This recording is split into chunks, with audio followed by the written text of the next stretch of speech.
Hello, everyone. Welcome to today's Web Services Update. My name is Liz, and I'm joined by our presenter, Synergex Principal Engineer, Jeff Greene. Jeff joined Synergex in 2006, and his first contribution to our product suite was Synergy DBL Integration for Visual Studio, for which he architected and implemented items involving IntelliSense, debugging, and migration tools. He championed the importance of running Synergy on .NET Core and was the lead developer of that project. Jeff has been instrumental in Synergex's embrace of service-oriented architecture and standards-based technologies. So we're so excited to hear from him today. And without further ado, let's hear from Jeff. Hello, I'm Jeff Greene, Principal Engineer at Synergex, and I'm here to talk to you about our web services framework, Harmony Core, and what we've been doing over the last 18 months or so. So, just as a refresher, what are the different parts of Harmony Core? We have parts that do sort of direct data access. So if you have ISAM files, ISAM data, and you want to expose that out over web services, then we can do that. We can do that in sort of read-only mode, or we can do that read-write, and we can do that read-write with your custom validation, your logic behind it. In addition to that, we have a framework replacement for sort of XF Server Plus type environments that you can run your logic on the same machine or on a remote machine, on a different operating system or the same one, and you can do it in a highly secure way in terms of security and encryption, and with additional features. So it's sort of an evolution of what we're doing with XF Server Plus. And underneath that, exposing your ISAM files to web services, we are powered by Entity Framework. So we have an Entity Framework core provider, and that's what actually provides all of that functionality. And you can use that independently. So it's not you don't have to use web services. You can use our EF core provider without using the rest of Harmony Core. You can mix and match whatever parts are actually useful to you. What platforms do we support? Basically, all of the platforms that Synergex supports. So Windows and Unix and Linux and VMS. The only requirements are that you're on pretty recent versions. So version 11 is very, very strongly recommended because of fixes that have gone in there that we end up relying on inside of Harmony Core. But generally, if you run recent Synergy on the platform, we have support for it. Why should you prioritize web services? Because web services are the way forward. We've been pushing web services. We think the industry has been very, very strongly going towards web services, and in our case, they're web services that are backed by sort of standards compliant behaviors. So that our web services sit on top of a standard called OData, and that lets other groups inside of your organization, people outside of your organization, or just your own team, you can access your data, your logic through that sort of standards compliant web services way.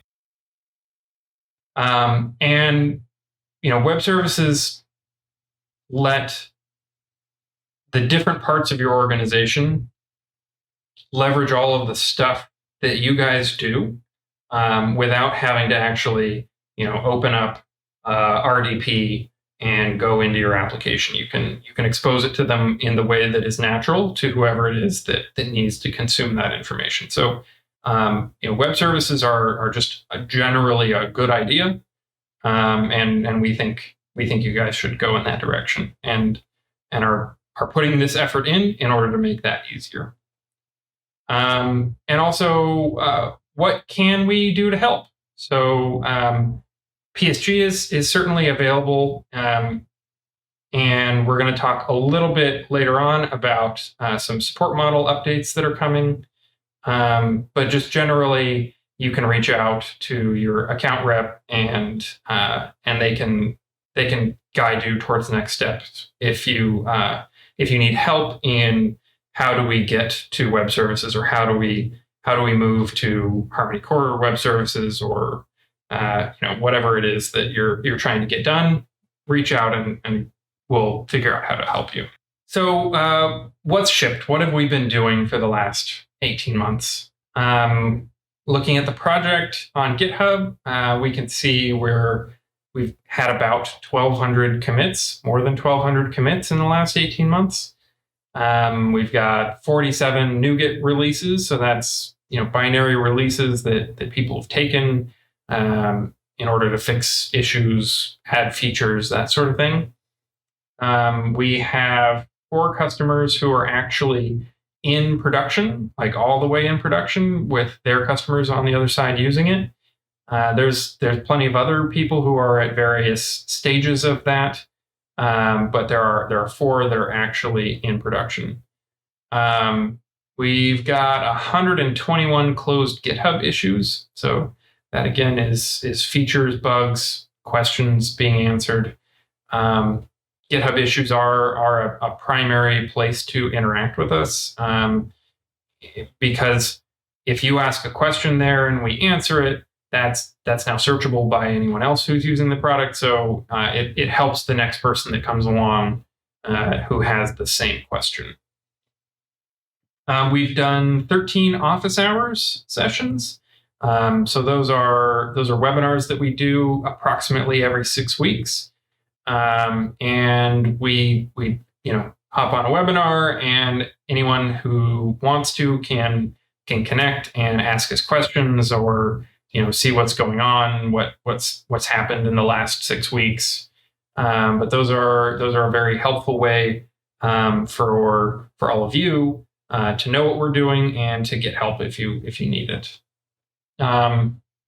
We've also done 10 hours of webinars. So those are all webinars that are available on YouTube in our various YouTube channels. And that's everything from end-to-end applications to more specific how to move from XF Server Plus to Harmony Core traditional bridge, or to how do you expose your ISAM file data as web services. Those are the kinds of webinars that are out there. So what features are actually getting used by customers? Right now, we have more than one customer is using the EF Core provider just by itself. So not the rest of it. They're just using the EF Core provider. And they're writing queries against their ISAM data in C#, and they're doing safe transactional write operations that, if anything in the transaction fails, the whole transaction fails and nothing gets written. They're writing queries that do joins based on navigation properties, and they can do filters and all the sorts of things that you expect from an EF Core provider. We also have customers that are using the OData side to expose their Synergy data to other parts of the business. So in that case, they're either serving data directly to an HTML5 application, or they're serving even non-ISAM data to an HTML5 application. So in one case, they're they're sitting on top of a relational database. They've replaced their ISAM files almost entirely, but the framework can just sort of sit on top of their relational database and provide the same sorts of functionality with the general niceties and helpful bits that Harmony Core provides. We've also got customers who are migrating from XF Server Plus to traditional Bridge.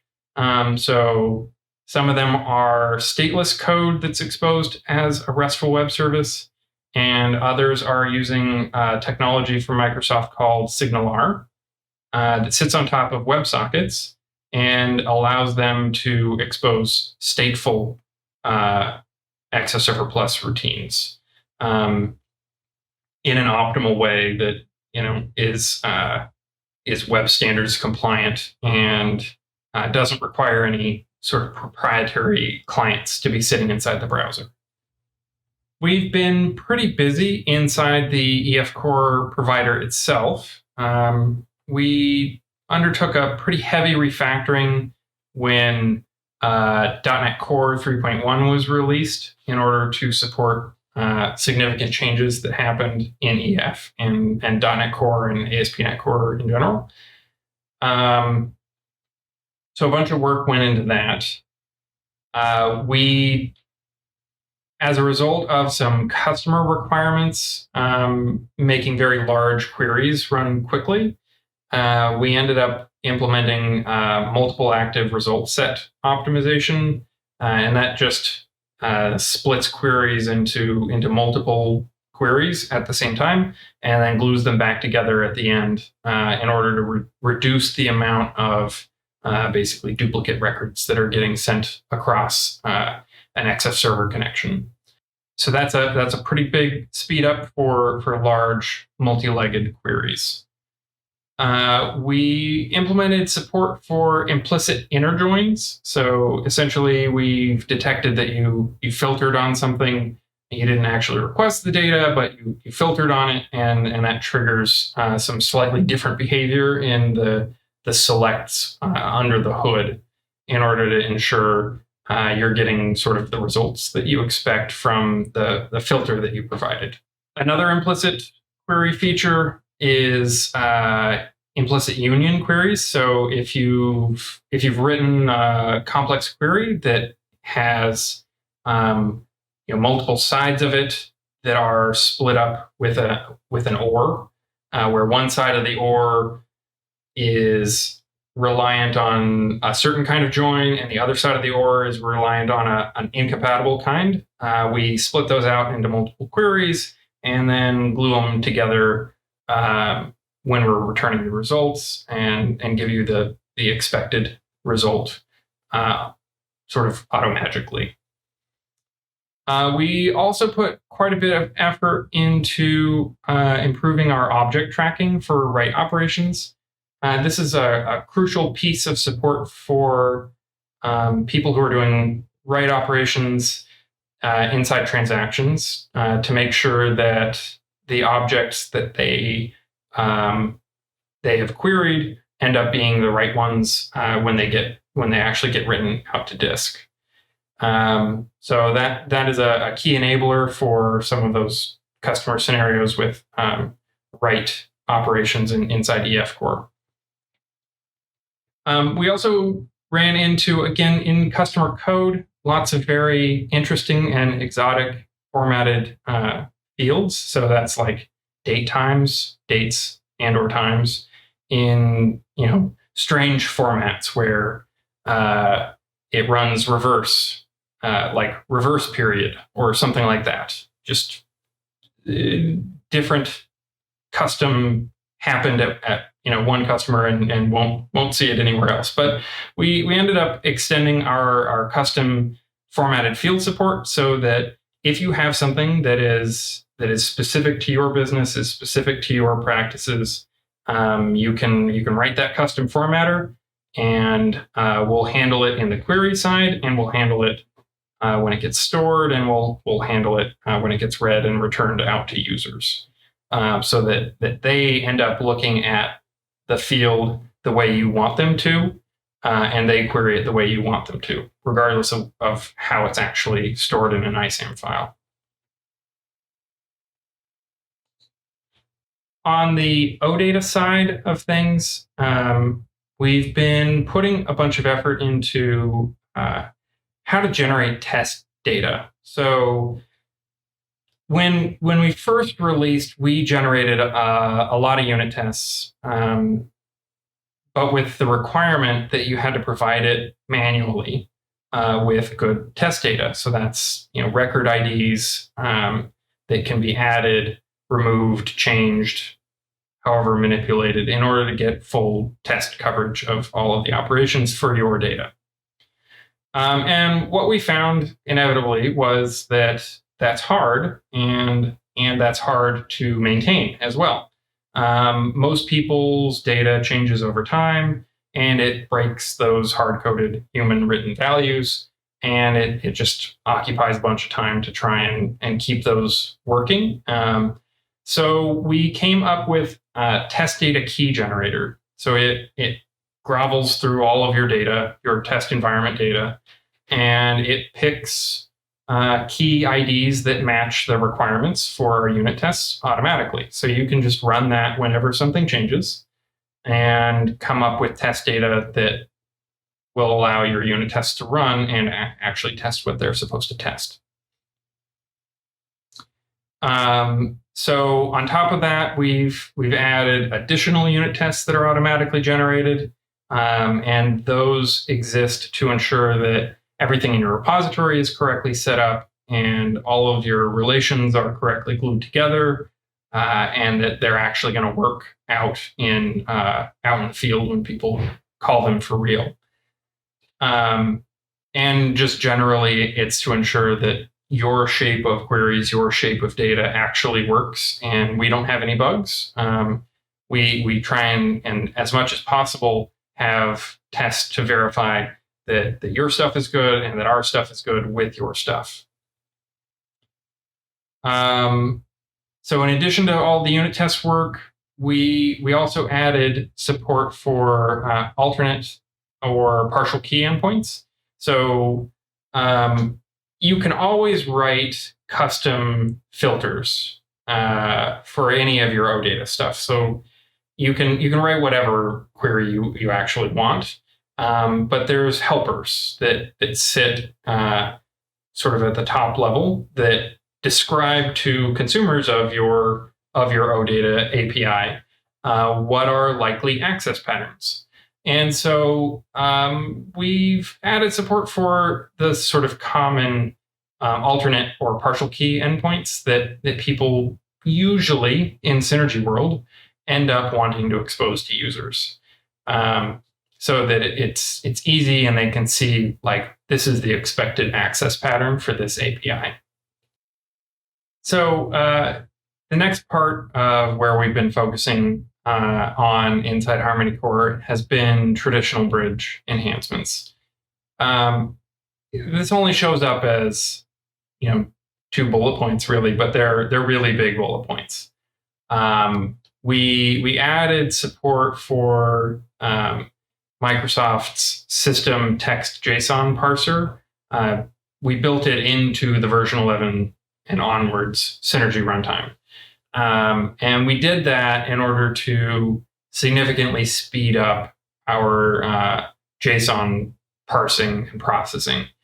It has an added benefit that the quality of the implementation is higher. So our ability to take JSON that has binary data in it, or escape sequences, or UTF characters, or something like that, those are all dramatically improved as a result of moving to this system text JSON-based environment. So that's parts and pieces in the Synergy runtime itself, and then it's our consumption of those parts and pieces inside Harmony Core. So we also have put a lot of effort into ensuring that everything that worked in Access Server Plus also works just sort of one for one over in traditional bridge. So we've ported our internal test suite that verifies that Access Server Plus is working. We've ported it to work for traditional bridge as well, and implemented all those as unit tests. And of course, all of this is available. People can look at these things as they happen inside of our GitHub repo.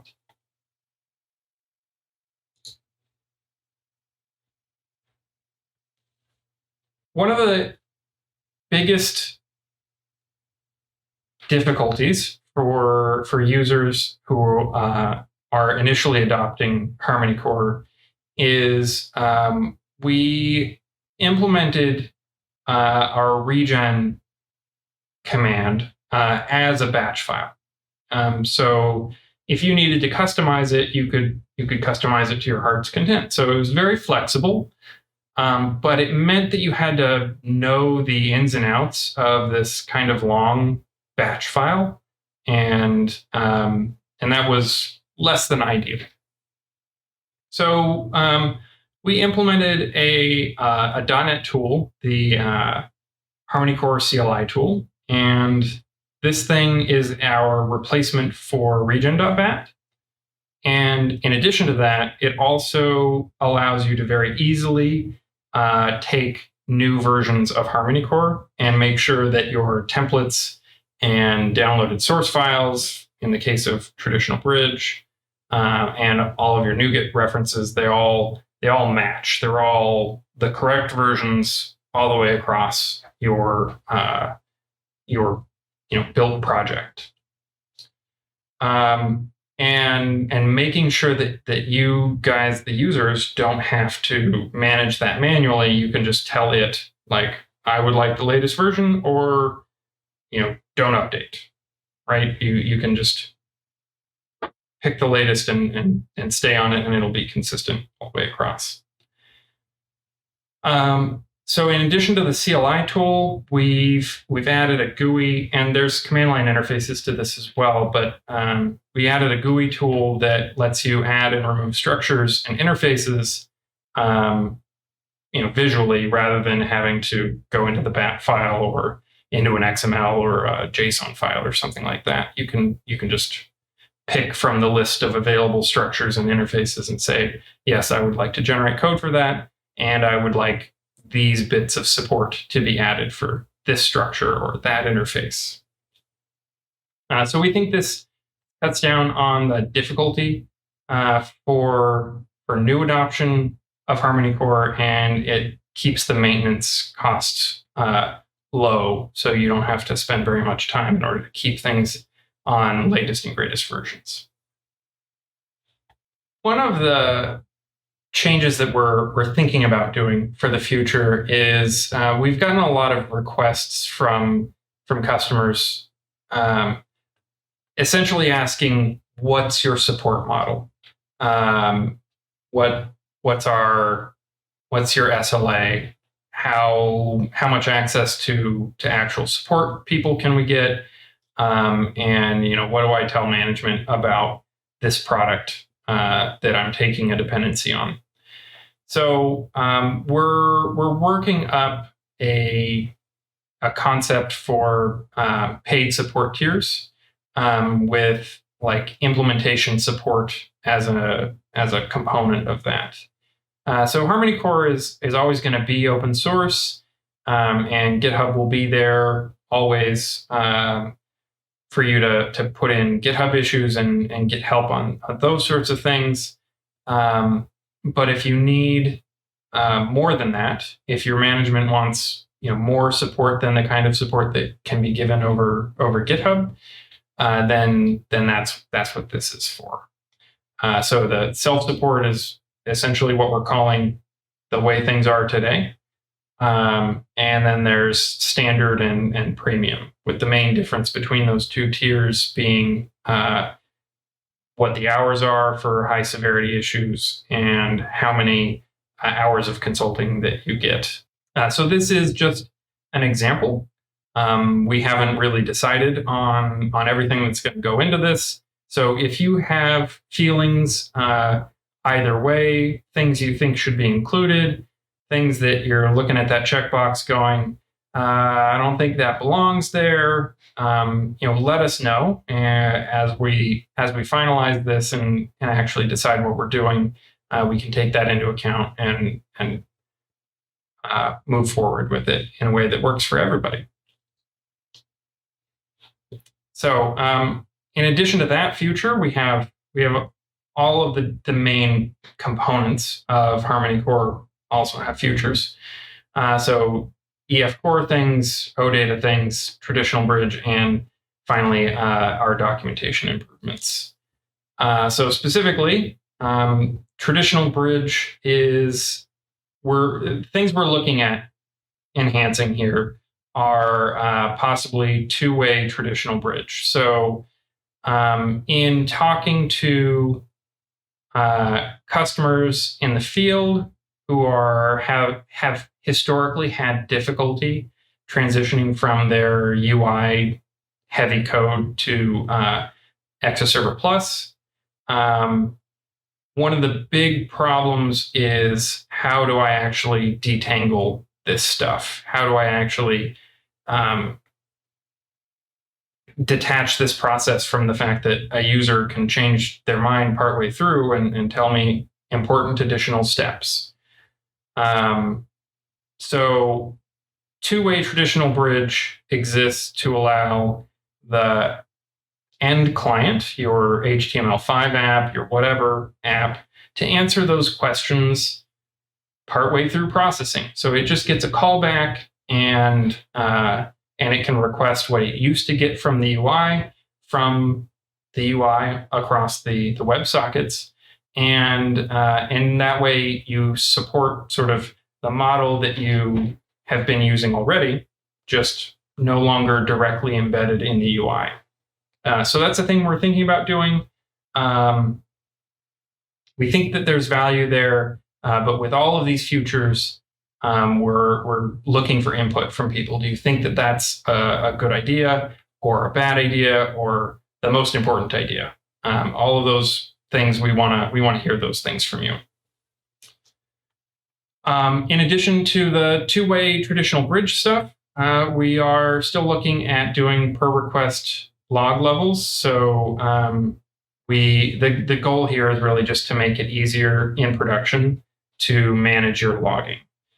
So normal production shouldn't have like high detail logging turned on because there's a performance cost to it.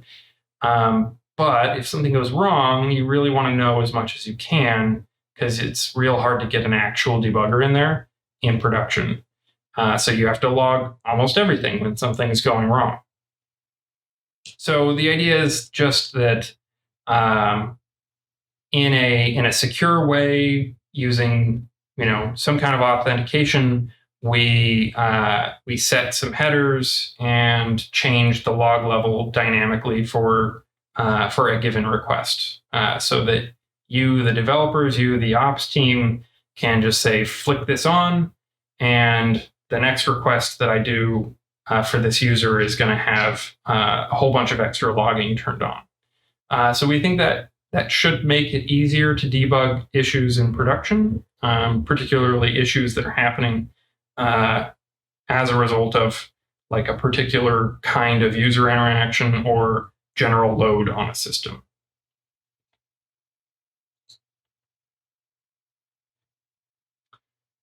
Some future things that we're thinking about for EF Core are rollups. So that's when you have something like a multi-record notes field, where you attach however many notes records are needed in order for all of the text that the customer has provided, and then you present it. You think about it logically as one entity, but it's stored on disk as a whole bunch of records that get glued together.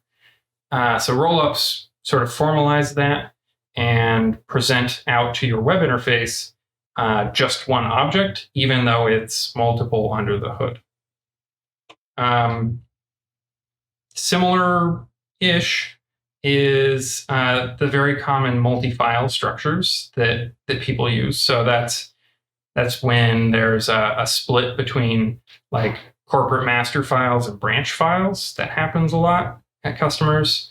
Or files that are split by age. So you have more than one ISAM file, it's got the same data in it, and you may or may not want to overlay those results. So if someone makes a web request and your structure is corporate master files and branch files, you have to include results from both of those. And you wouldn't want the user of your web API to have to understand that intricate detail. You just want them to be able to make one query and get back all of the correct records. Same deal with files that are split by age. You want them to just make a query and have it choose records newer than this, records older than that. I go here or there or both. A big focus going forward is XFODBC replacement, specifically for write transactions. So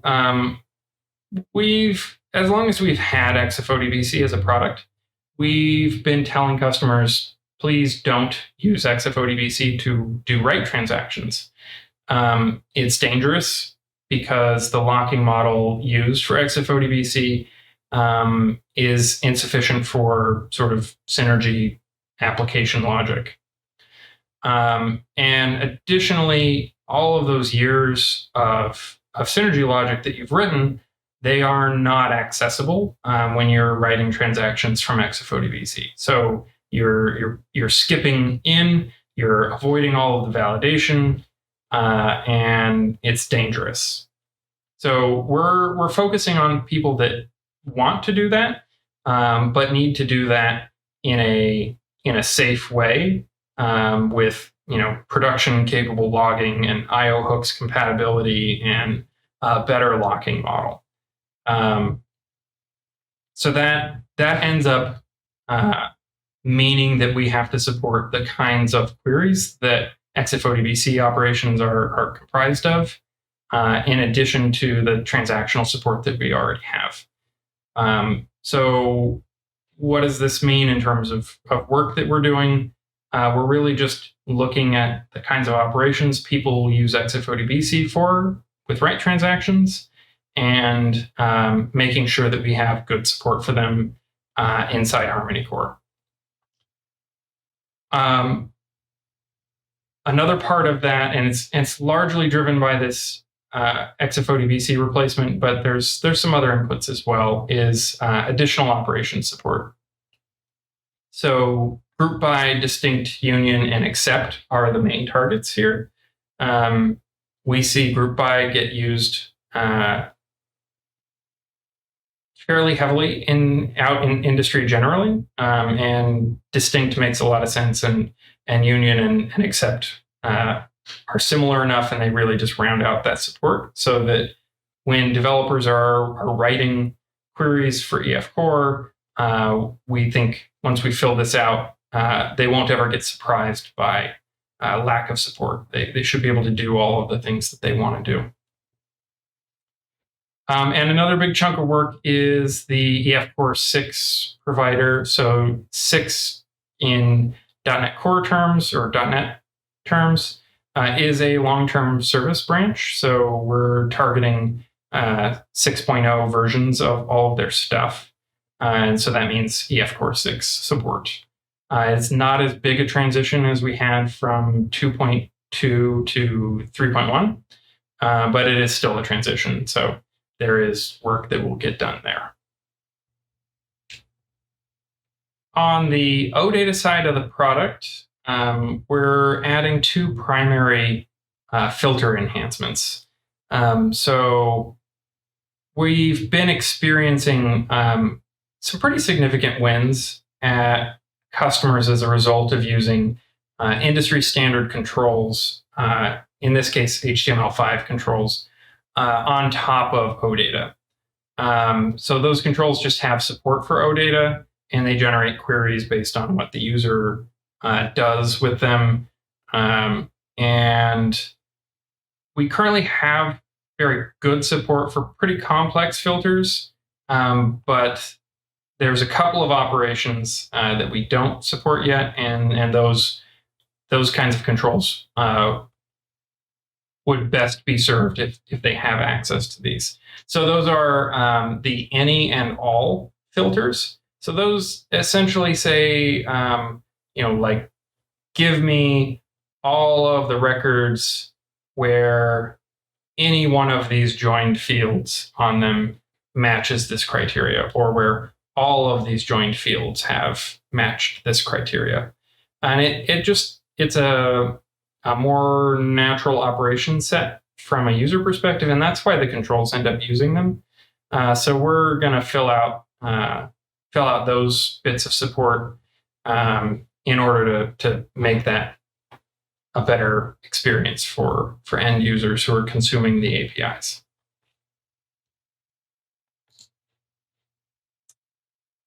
On top of those filter enhancements, there's going to be a fair bit of work to support ASP.NET Core 6. They've made some pretty significant enhancements to the way routing works for requests, and that has a pretty big impact on our interface with the OData libraries. That comes along with some pretty big benefits. ASP.NET Core in general has been putting a lot of effort into supporting very, very high transaction throughput rates, request rates, and they have done a very good job of it. And this is really just us paying the infrastructure cost in order to take advantage of their enhancements. So things get faster. They're already fast. They just keep getting faster, and that's a big win for us, and we think it's a big win for you guys to be able to just push more transactions with the same hardware. So separate from the filter support changes, we are also looking at apply support, at least for group by and possibly aggregate. So I have a sample query here that shows approximately what this URL would end up returning you. But the idea is that we match on products that have like a unit price that's the same, and then we tell you how many products matched that. So this is, again, pretty useful for industry standard controls that are talking to this OData web service and trying to present this information to end users. So we think there's value there, specifically for direct end users.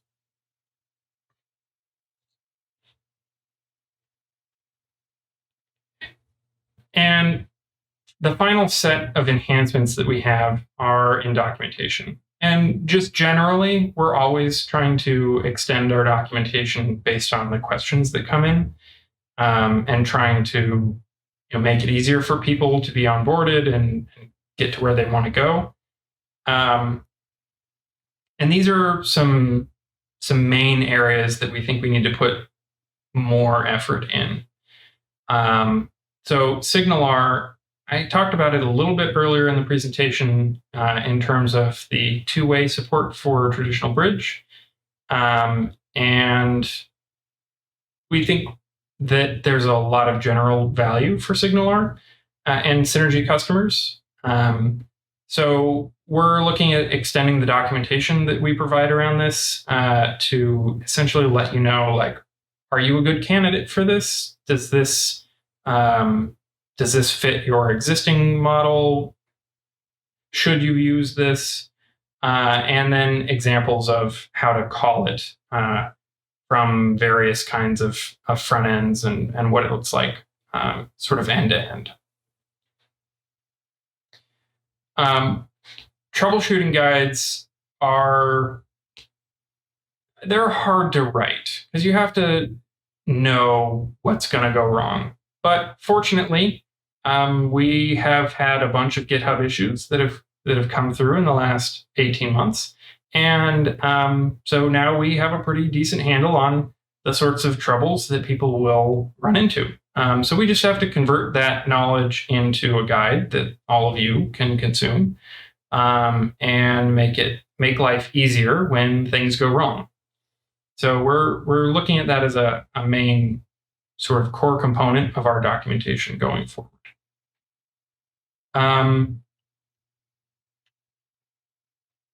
There's currently there's a gap in our docs for what to do in a highly concurrent environment. So we let you know that you can do it, and we tell you some very bare basics. But if you're not already an expert in those things, we probably have not provided you with enough information in order to actually implement them.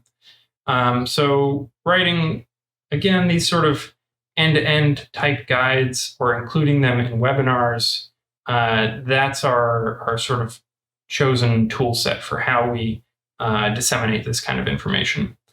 So we're looking at text-based tutorials for this, or possibly webinars. And then finally, where do you guys think we're lacking in documentation? If you look at Harmony Core and you've evaluated it in the past, what were your questions? Those are the things that we want to know about Harmony Core. What do you think is missing? What do you think isn't documented well enough? Or where do you just think you're fuzzy on the value or the technicality of it? So that's what we're looking to get from you guys, and that'll inform how we go forward with the rest of our docs. And with that, who has the first question? So our first question here from Tim: can OpenVMS serve up logic using SignalR? Can you touch on how the state is maintained? Is it a synchronous call? If it is it spun up as a separate process, or does it block other processes until it completes? So the answer is, the short answer is yes. You can use SignalR on OpenVMS to serve logic. So the actual SignalR implementation is happening over in .NET. So we spin up a process on OpenVMS, and we do that standard in, standard out communication layer over SSH, and that serves all the logic and handles all the requests and maintains the state. So that process stays around as long as the user is connected on the other side with SignalR. And because SignalR is a stateful connection, we know when they go away, and we know if they're still there. So it's easier to maintain state that way when you're in an environment where you need to maintain state. That's one of the main reasons why SignalR is helpful. So it doesn't block other processes, like multiple processes can get spun up.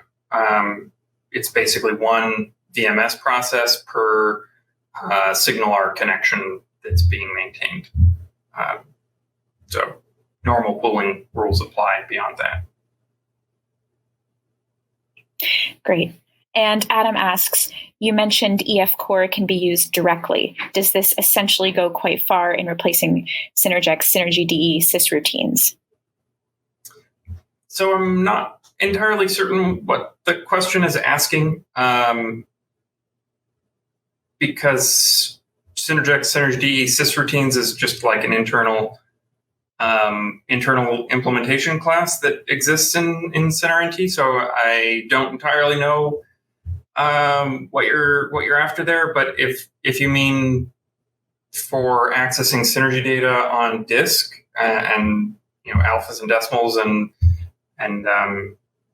read S's and that sort of thing being used from other .NET languages, not through Synergy, then yes, you can use the EF Core provider to do that job. But let me know if that doesn't answer your question, and clarify what you mean by sysroutines.